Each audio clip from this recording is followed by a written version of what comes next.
10 malalakas na sniper rifle sa buong mundo.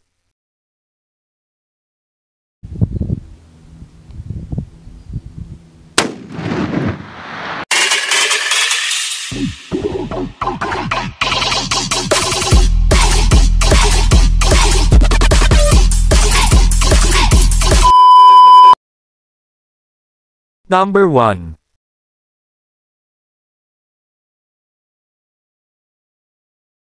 Barrett M82. Ang Barrett M82 ay isang semi-automatikong anti-material na rifle na idinisenyo at binuo ng kumpanya ng Barrett Firearms Manufacturing. Ang pagbuo ng malakas na anti-material na rifle na ito ay nagsimula noong unang bahagi ng 1980s. Ang mga gumaganang bersyon ay handa na noong 1982, kaya ang pagtatalaga ng M82. Ang M82 ay isang pagtatalaga ng kumpanya, sa halip na isang opisyal na pagtatalaga ng militar ng US. Matagumpay na naibenta ng kumpanya ang 100 rifle sa Swedish Armed Forces noong 1989. Noong 1990 hanggang 1991 nakuha ng US Marine Corps ang humigit kumulang 125 sa mga rifle na ito. Dinagtagal ay sinunod ang mga utos mula sa US Army at Air Force. Ngayon ang anti-material na rifle na ito ay nasa serbisyo sa halos 60 bansa at ginagamit ng mga puwersang militar at tagapagpatupad ng batas. Sa ilang bansa ang anti-material na rifle na ito ay ginagamit bilang isang long-range na anti-personnel sniper na armas.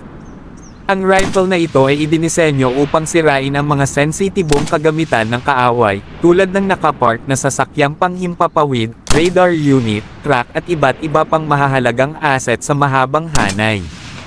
Ito ay ginagamit para sa malayuang pagsira ng mga paputok na ordnance. Kahit na orihinal itong idinisenyo bilang isang anti-material rifle, ang Barrett M82 ay ginagamit din bilang isang long-range sniper rifle. Maaari nitong i-neutralize ang mga sniper ng kaaway sa standoff range. Ang rifle na ito ay maaari ding gamitin upang tamaan ang mga sundalo ng kaaway, na nagtatago sa likod ng takip at pader dahil ang malakas na bala nito ay maaaring tumagos sa mga brick at konkreto. Gayunpaman ang Barrett M82 ay pangunahing ginagamit bilang anti-material na sandata. Ang Barrett M82 ay may chambered para sa malakas na 12.7x 79 mm .50 BMG na bala. Ang bala na ito ay orihinal na ginawa at ginamit sa Browning M2 heavy machine gun. Minsan ang Barrett M82 ay tinutukoy bilang Light 50 para sa cartridge nito. Ang sandata na ito ay may natatanging mekanismo ng pagbabawas ng pag-urong. Tinasabing ang muzzle brake ay sumisipsip ng 70% ng recoil. Pinabawasan nito ang mga puwersang kumikilos sa mga panloob na mekanismo at ang taga-baril. Ang sandata na ito ay pinakain mula sa 10 round na detachable magazine. Ang Barrett M82 ay madalas na nilagyan ng 10 plus magnification scope. Ang armas na ito ay maaari ding gamitin sa night vision scopes. Mayroong flip-up na iron sight para sa pang-emerhensyang paggamit kung sakaling masira ang saklaw. Ang mga modernong variant ay may Picatinny-type scope rail sa ibabaw ng receiver. Ang orihinal na Barrett M82 ay may built-in na carrying handle, habang ang mga modernong bersyon ay may quick detachable one. Ang rifle na ito ay mayroon ding detachable bipod. Ang sandata na ito ay maaaring lagyan ng carry sling. Gayunpaman dahil sa laki nito ang Barrett M82 ay karaniwang dinadala sa espesyal na kaso. Ang presyo ng M82 rifle ay humigit kumulang $8,900 o higit kumulang sa 500,000 sa Philippine peso. Number 2.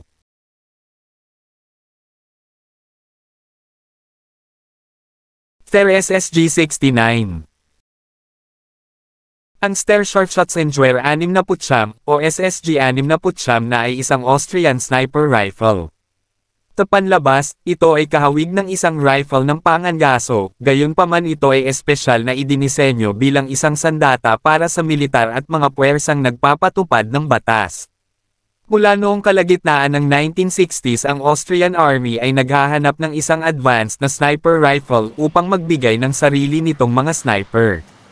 Noong 1969 ang rifle na dinisenyo ni Ster ay pinagtibay ng Austrian Army bilang isang karaniwang sandata ng sniper, kaya ang pagtatalaga nito. Pagkatapos ng break-up ng kumpanyang Ster Daimler Puch, naging independyente ang dibisyon nito sa pagmamanupaktura ng baril. Mula noong 1987 hanggang 1989 ang sniper rifle na ito ay ginawa ni Ster Mannlicher. Kakalaunan ang sandata na ito ay ginawa ang pangalan nito para sa kahangahangang katumpakan at pinagtibay ng isang bilang ng mga bansa mula sa buong mundo, kung saan ito ay ginagamit ng mga puwersang militar o tagapagpatupad ng batas. Kasalukuyan ang SSG-69 na ay isa sa pinakasikat na sniper rifle sa mundo. Kasama sa mga operator sa pag-export ang Argentina, Chile, Greece, India, Indonesia, Ireland, Jordan, Netherlands, Pakistan, Peru, Saudi Arabia at Turkey.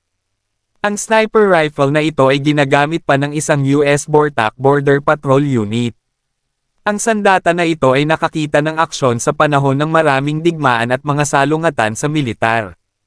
Ang SSG-69 na ay ginawa ng walang pagbabago sa loob ng higit sa 40 taon. Ang produksyon nito ay huminto lamang noong 2015. Napalitan ito ng modernong SSG-08 sniper rifle. Ang Ster SSG-69 na ay isang bolt-action na armas. Ito ay may silid para sa isang karaniwang NATO 7.62 x 51 mm .308 Winchester cartridge. Sa oras ng pagpapakilala nito sa huling bahagi ng 1960s ang sandata na ito ay iba kaysa sa karamihan ng mga kontemporaryong sniper rifles. Number 3.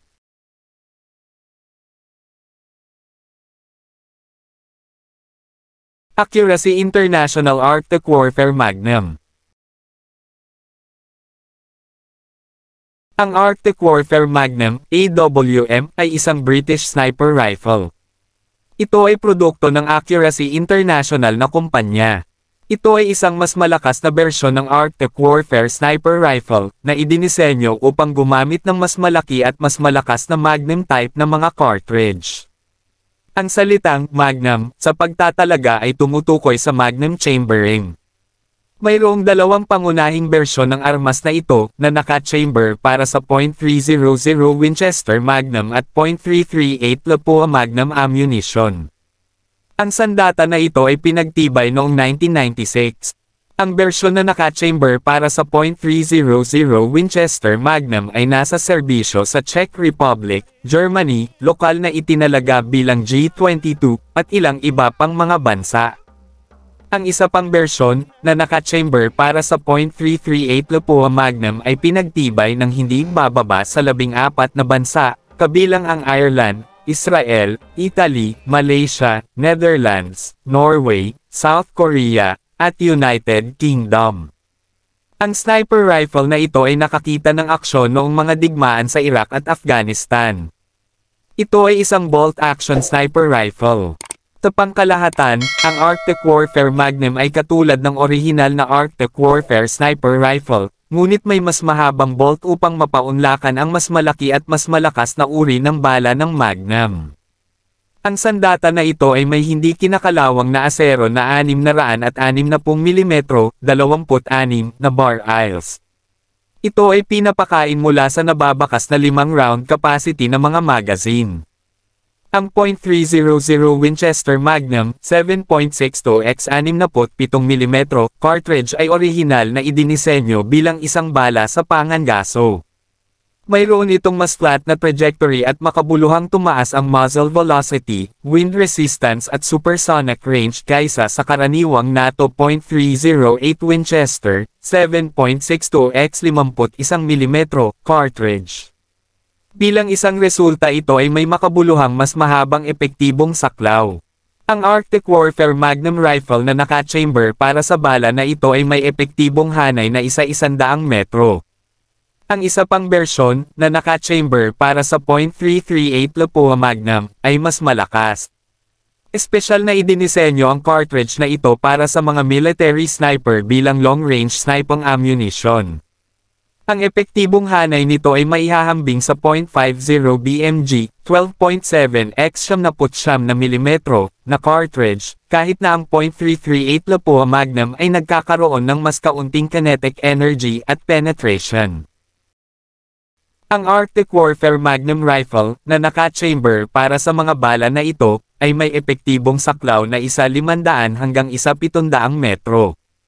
Sa ilang mga kaso ang .338 Lapua Magnum round ay maaaring iniulat na tumago sa armored glass. Ang sandata na ito ay isa sa pinakamahusay na sniper rifle sa mundo. Isang sniper ng British Army na si Craig Harrison ang pumatay ng 2 Taliban fighters sa layo na 2,475 metro. Noong panahong iyon, ito ang pinakamahabang sniper kill na nagawa. Number 4.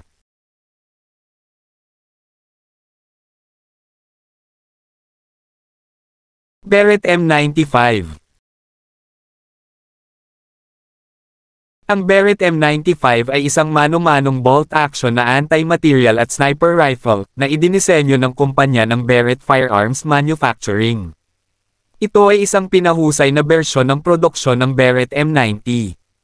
Ang pangunahing pagkakaiba ay na ang pistol grip na may trigger ay bahagyang inilipat pasulong para sa mas mahusay na magazine clearance. Kaya ang bagong sandata ay mas komportableng gamitin. Noong 1995 pinalitan ng Barrett M95 sa produksyon ang orihinal na Barrett M90. Ang M95 ay isang pagtatalaga ng kumpanya, sa halip na isang pagtatalaga ng militar ng US. Ang numero sa pagtatalaga ay tumutukoy sa taong 1975 kung kailan handa na ang isang gumaganang bersyon ng rifle. Iminungkahi ang armas na ito bilang mas magaan, mas compact at mano-manong pinapatakbo na alternatibo sa semi-automatikong Barrett M82. Ito ay inilaan para sa mga piling unit ng militar at pagpapatupad ng batas. Noong 1999 napili ang sandata na ito para sa mga pagsubok ng US Army upang maging bagong XM107. Ang isang maliit na bilang ng mga rifle na ito ay binili para sa mga pagsubok at pagsusuri, ngunit kalaunan ay napili ang Barrett M82. Gayunpaman, ang Barrett M95 ay pinagtibay ng ilang mga bansa mula sa buong mundo. Inanunsyo ng kumpanya ng Barrett na ang sniper rifle na ito ay ginagamit ng 15 bansa. Ang armas na ito ay ginagamit ng Argentina, Austria, Denmark, Finland, Greece, Georgia, Italy, Jordan, Malaysia, Philippines, Spain, Thailand, Turkey, at ilang iba pang bansa. Gayunpaman, hindi kailanman matutumbasan ng Barrett M95 ang kasikatan ng orihinal na Barrett M82 na nasa serbisyo sa halos 60 bansa. Bilang ng 2017 ang Barrett M95 ay inaalok pa rin. Sa pangkalahatan, ang Barrett M95 ay makikita bilang isang mano-manong pinatatakbo na bersyon ng Barrett M82 na may layout ng bullpup. Ang layout ng bullpup, pati na rin ang mas simpleng bolt action na operasyon, ay pinahintulutan na bawasan ang kabuoang haba at laki ng armas. Gayunpaman, pinapanatili nito ang haba ng barrels at pagganap ng M82. Ang sandata na ito ay may natatanging mekanismo ng pagbabawas ng pag-urong. Tinasabing ang highly effective na muzzle brake nito ay sumisipsip ng 70% ng recoil.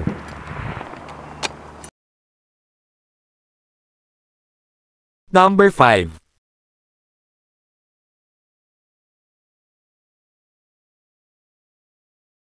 Taco TRG-42.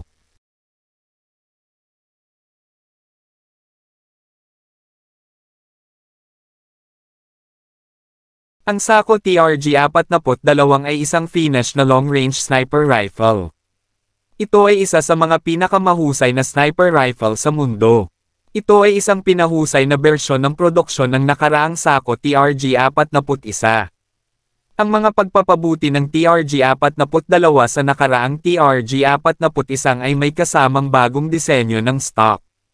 Gayon din ang sandata na ito ay idinisenyo upang mahawakan ang mas malakas na mga cartridge na may maximum na haba na 75 mm.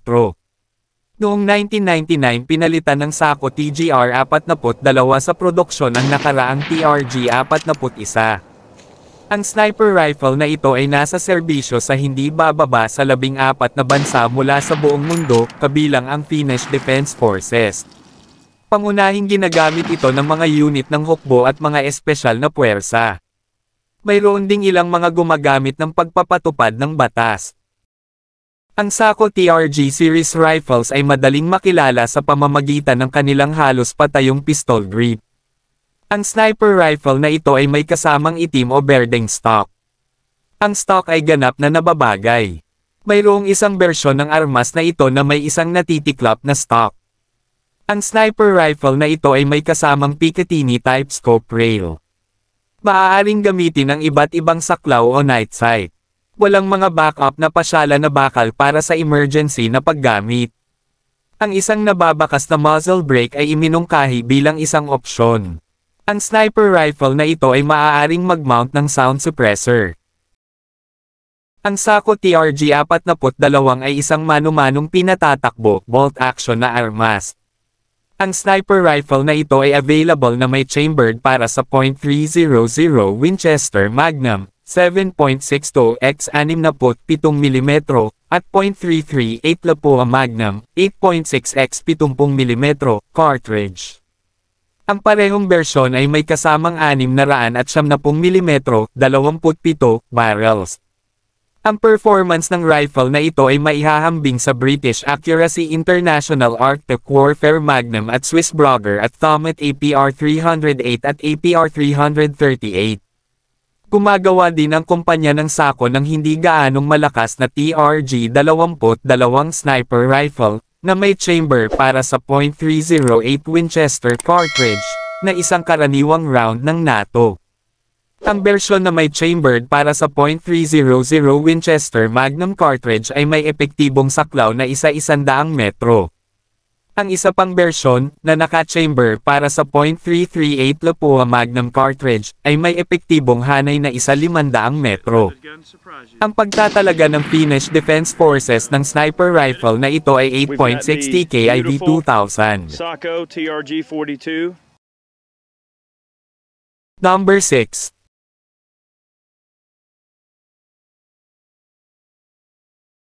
M24. Nagmula sa Remington Model 700 rifle, ang M24 SWS Sniper Weapon System ay ang pangunahing sniper rifle ng US Army. Ito ay binuo noong 1980s upang palitan ang Springfield Armory M21 at unang inilagay noong 1988. Ang M24 ay epektibong unang sandata ng Army na binuo para sa sniping. Ito ay itinalaga bilang isang sistema ng sandata, sa halip na isang sandata lamang, dahil ang isang nababakas na teleskopiko na paningin at iba't ibang mga tool at accessories ay ibinibigay kasama nito bilang bahagi ng isang pakete. Ito ay ginagamit din ng US Air Force. Ang M24 ay isang bolt-action rifle, na nagpapakain mula sa isang nababakas na box magazine na may hawak na alinman sa 5 o 10 rounds, depende sa modelo.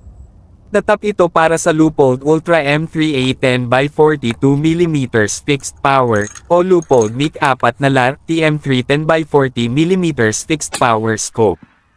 Ang mga pasyala na bakal ay nilagyan din, bilang backup para sa saklaw. Ang M24 ay may chambered para sa 7.62 x 51 mm NATO round. Nagagawa nitong magpaputok ng mga bala ng machine gun, ngunit ang pagsasanay na ito ay karaniwang iniiwasan, dahil ang walang kinang na kalidad ng mga round na ito ay nagre-resulta sa hindi magandang katumpakan. Kasama sa mga bala ng match grade ang M118, M118LR, at MK316 na Mod 0, espesyal na bola, mahabang saklaw, at marami pang iba. Ang mahabang pagkilos na disenyo ng M24 ay nagbibigay daan din dito na ma-reconfigure upang magpaputok ng mas malalaking round, at ang mga variant na naka-chamber sa .300 Winchester Magnum at .338 Lapua Magnum ay binuo upang samantalahin ang kakayahang ito. Ang epektibong hanay ng M24 ay 800 metro, kahit na ang mga shot ay matagumpay na nagawa sa lampas sa 1,000 metro. Tulad ng katumpakan nito, ang hanay ng M24 ay bahagyang nag-iiba sa mga bala na ginamit. Mula sa isang machine rest, ang katumpakan ay maaaring kasing baba ng 0.35 MOA. Ang barrels ng M24 ay gawa sa 416R stainless steel. Ang pag-rifling nito ay lubhang kakaiba sa pagkakaroon ng 5 grooves, sa halip na isang mas karaniwang even na numero. Ang loika sa likod ng desisyon na ito ay na walang mga grooves o mga lupain ng direkta sa tapat ng isa't isa. Ang pagpapapangit ng bala ay lubhang nababawasan, ayon sa teorya ay nagreresulta sa higit na katumpakan. Ang aktwal na katumpakan ng M24 ay nag-iiba ayon sa uri ng bala na ginamit, ngunit malapit sa isang MOA na may katumbas na bala sa pinakamalayong distansya. Bagamat idinisenyo upang mapanatili ang katumpakan hanggang sa 10,000 rounds na pinaputok, ang barrels ay naiulat na nagpapakita ng pagtaas ng katumpakan hanggang sa markang iyon, na pinananatili kahit na pagkatapos ng 20,000 na mga round ay nagpaputok. Ang mga kasangkapan para sa M24 ay composite lahat, sa anyo ng HS Precision PST-024 stock, na may nakapirming piraso ng pisngi, adjustable na lob at hinged floor plate. Ang chickpiece ay naayos, habang ang butt plate ay pinahaba hanggang 2 pulgada. Number 7.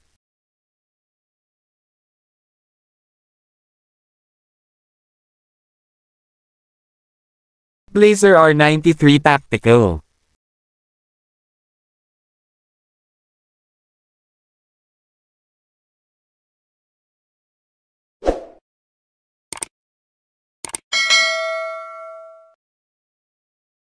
Ang R93 Tactical ay isang German sniper rifle na dinisenyo ni Blazer Jagdwaffen. Ito ay batay sa Blazer R93 hunting rifle, ngunit may nababakas na magazine, muzzle brake at fully adjustable stock. Nagsimula ang produksyon nito noong 1997. Ang armas na ito at ang mga bersyon nito ay ginagamit ng ilang militar, espesyal na puwersa at mga unit ng pagpapatupad ng batas mula sa buong mundo. Ang mga gumagamit ng Blazer R93 Tactical at ang mga variant nito ay kinabibilangan ng Germany, Australia, Brazil, Bulgaria, France, Iceland, Malaysia, Netherlands, Poland, Slovenia, Ukraine at United Kingdom. Ang produksyon ng lahat ng R93 series rifles ay itinigil noong 2017 pabor sa bagong R8 bolt action rifle. Number 8. TIG SSG 3000.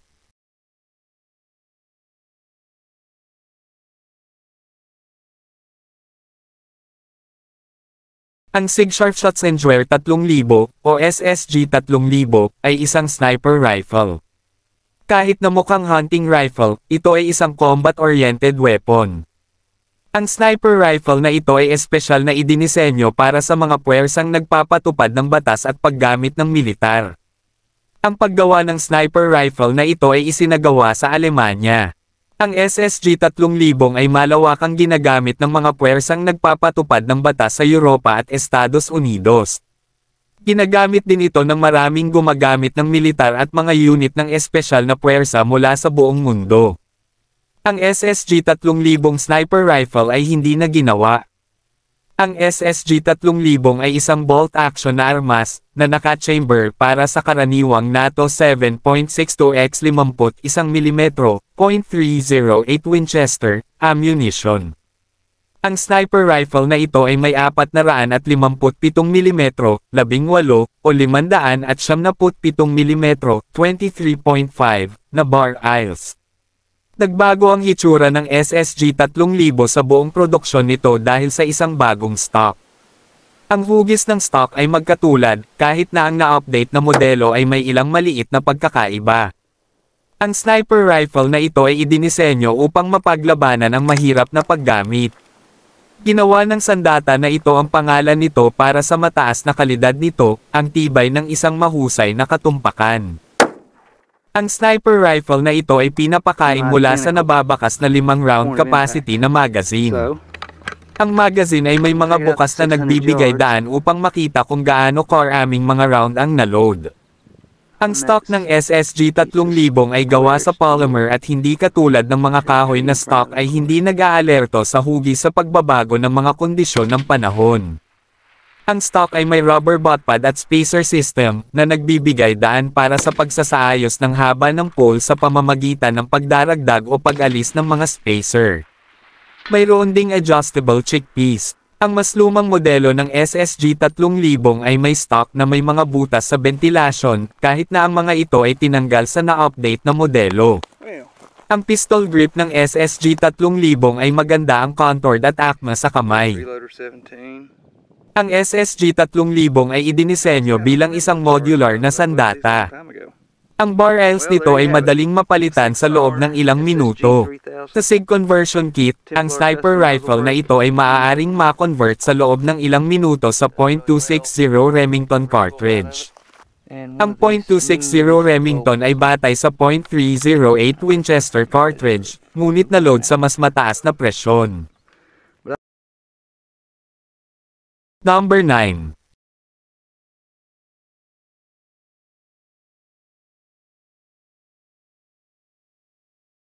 Accuracy International Arctic Warfare 50.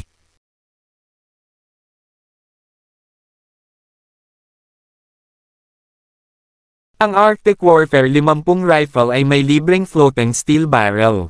Ito ay pinakain mula sa mga nababakas na box type na magazine na may hawak na 5 rounds. Ang frame ay gawa sa aluminyo. Ang Arctic Warfare 50 ay maaaring mag-host ng malawak na hanay ng mga tanawin, tulad ng Sub 3 hanggang 12 X50 MKII, Simrad KN series at Hensoldt NSV 80, at mga kagamitan dahil sa karaniwang Picatinny type na sight rail nito. Ang Arctic Warfare 50 rifle ay may libreng floating steel barrel. Ito ay pinakain mula sa mga nababakas na box type na magazine na may hawak na 5 rounds. Ang frame ay gawa sa aluminyo. Ang Arctic Warfare 50 ay maaaring mag-host ng malawak na hanay ng mga pasyalan, tulad ng Sub 3 hanggang 12 X50 MKII, Simrad KN series at Hensoldt NSV 80. Ang mga pasyalan ay naka-install sa karaniwang MIL STD 1913 Picatinny type na sight rail nito. Ang rifle na ito ay may adjustable na bipod at monopod. Ginagamit ang mga ito upang mapataas ang katatagan ng armas. Arctic Warfare 50F AW50F. Ang F na titik sa pagtatalaga ay nagpapahiwatig ng isang natitiklap na stock. Ang sandata na ito ay mas madaling hawakan sa ayos ng paglalakbay kaysa sa baseline na AW50. Ang sniper rifle na ito ay pinagtibay ng militar ng Australia. Ang AX-50 ay isang bagong anti-material at sniper rifle na pinalitan sa produksyon ng Arctic Warfare 50. Ito ay may chambered para sa parehong mga bala.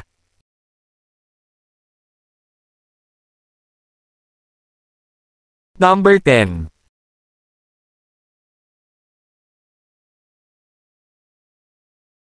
Macmillan TAC-50. Ang Macmillan TAC-50 ay isang long-range na anti-material at sniper rifle na ginawa ng kumpanya ng Macmillan Brothers Rifles. Ang pagtatalaga nito ay tumutukoy sa tactical at .50 BMG, 12.7 x 79 mm na kalibre. Ang TAC-50 ay idinisenyo noong 1980s. Ang sandata na ito ay batay sa mga nakaraang disenyo ng parehong kumpanya. Gayunpaman ang sniper na armas na ito ay unang pinagtibay noong 2000 lamang ng Canadian Armed Forces. Ang rifle na ito ay ginagamit ng mga piling unit ng militar at tagapagpatupad ng batas sa iba't ibang bansa.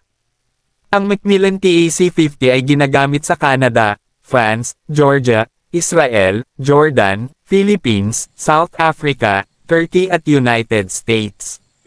Sa serbisyo ng Canada ito ay itinalaga bilang C-15 long-range sniper weapon. Ang TAC-50 ay ginagamit ng US Navy SEALs na itinalaga bilang MiG.15.